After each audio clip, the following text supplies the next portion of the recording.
என்னடா கையில் தொடப்பத்தை வச்சுக்கிட்டு இருக்கேன்னு பார்க்குறீங்களா? அதுவும் மகாலட்சுமி தேவிக்கு பக்கத்திலேயே வச்சுக்கிட்டு இருக்கேன்னு பார்க்குறீங்களா? அடடா, அபச்சாரம் அபச்சாரம்னு சொல்ல வரீங்களா? இந்த துடைப்பமும் மகாலட்சுமி தேவியும் ஒன்றுன்னு சொன்னால் நம்ப முடியுதா?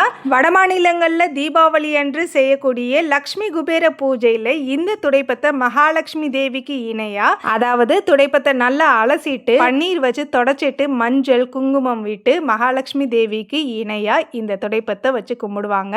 இதோட காரணம் என்னன்னா, வீடை பெருக்கும் போது மூத்த தேவி, அதாவது மகாலட்சுமி தேவியோட அக்கால் கிட்ட, அம்மா நீங்க போக வேண்டிய நேரம் வந்துருச்சு, இப்போ உங்களோட தங்கை மகாலட்சுமி தேவி வரப்போறாங்கன்னு சொல்லி மகாலட்சுமி தேவியை வீட்டுக்குள்ள அழைப்பாங்க. மகாலட்சுமி தேவி வந்ததுக்கு அப்புறம் என்னாகும்? 18 செல்வங்கள் தேடி வந்துடும் இல்லையா?